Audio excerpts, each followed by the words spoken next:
Hi, my name is Chaitanya, and today I'd like to demo the metric system that I designed and developed for the FIEA Capstone game Mall Cop.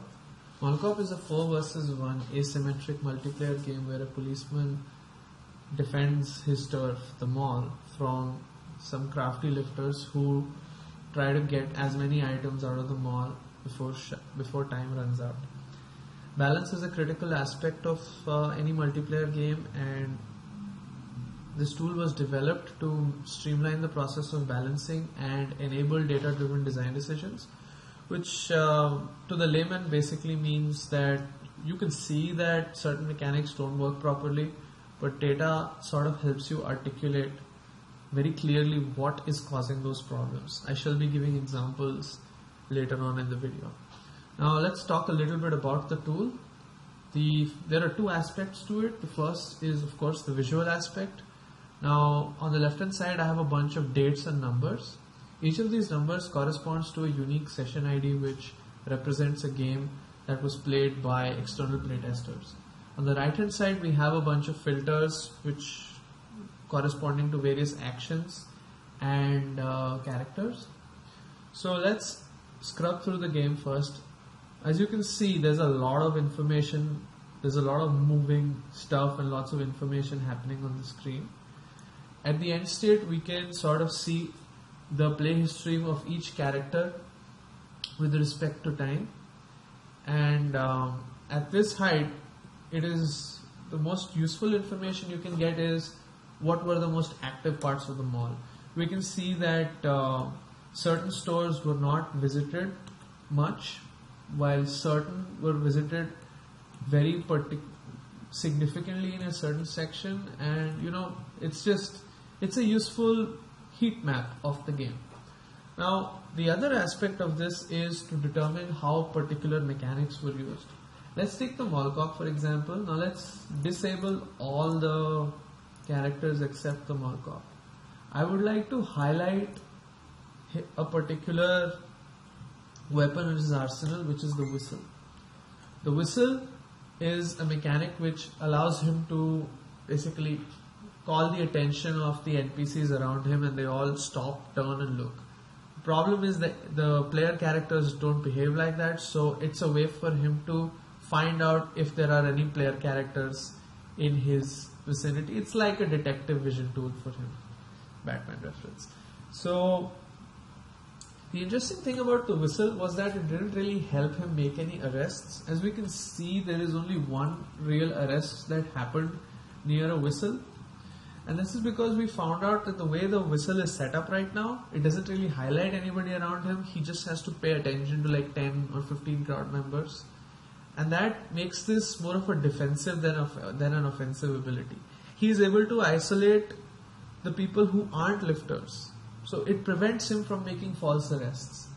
This was not exactly in coherence or in concordance with the way the designers wanted this ability to be used, but they were happy with the way it was being used.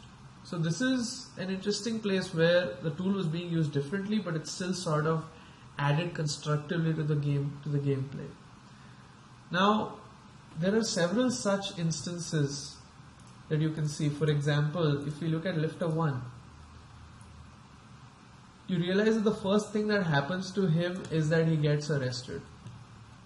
Now this once again brings up the design question of he hasn't really stolen anything, so should it be fair for the Mall Cop to be able to arrest him? And this sort of may have a bad impact on video game balance, because then you have to wait for the lifters to actually start stealing before the Mall Cop can proactively start defending his turf. So lots of cool strategies have been found. There is a strategy where they were initially just running into stores and picking them clean, and that told us we needed to make the security in stores better. We needed to communicate to the Mall Cop that we have stuff that is happening in this store, so you need to get there ASAP, and just get a feel for how the game was being played and how the various mechanics are being used. This is a good way of finding the emergent trends of the different playstyles and how players are behaving in game and how they're reacting to the different atmosphere, how they're reacting to the game in general. The other aspect of the game, or the other aspect of the tool specifically, are the Excel sheets that it generates. Specifically, it generates playtest data like these are different shops, and each of these shops, the metrics tool keeps track of how many times the shop was entered, how much time was spent in it, and how many goods were stolen. And this also gives us some interesting insights into level design. Now let's look at this chart. From when we went from playtest 2 to playtest 3, this is playtest 2 and this is playtest 3, we found out that the win rate for the lifters had fallen from 50% to 10%. And we wanted to isolate what the problem was and what was really causing that. And one major aspect of it is the ability to steal and how difficult it is for them to steal. We found out that the Molkov's performance between the two playtests was the same. So it was that itself told us, like we looked at some statistics for the Molkov, and that itself told us that it wasn't the Molkov who was playing better, it was just that we had made the game much harder for the lifters. And then we went to our shop history statistic. And you can see how many goods they stole from a particular store and how much time they spent. So in the first playtest, if it took them 15 seconds to steal from a particular store, the next time it took them 23 seconds. However, there were a couple of outliers in this data.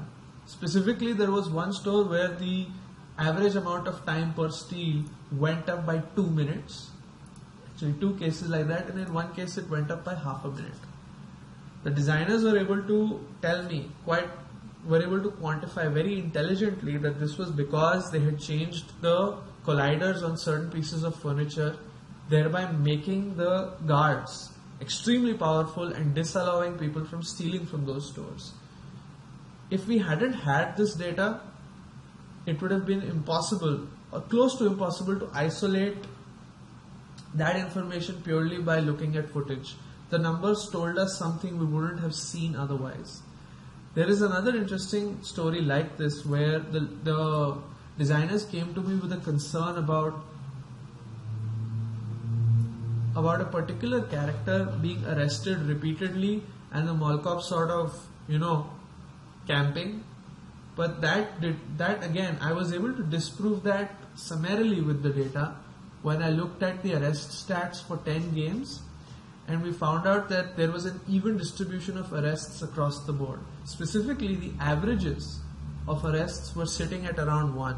So with this, we were comfortably able to make the deduction that we don't need to care about or worry about that particular problem because it doesn't exist. We may have seen it, or we may have thought that we saw it, but it doesn't really exist. So this is an intelligent way of ascertaining what the problems are in the game, and it is very useful for the designers because it is a debug tool for them. They can go in and step through the game and sort of see what the problems are. And I am personally very proud of this, and it has served a tremendous role in making the game more fun. Thank you.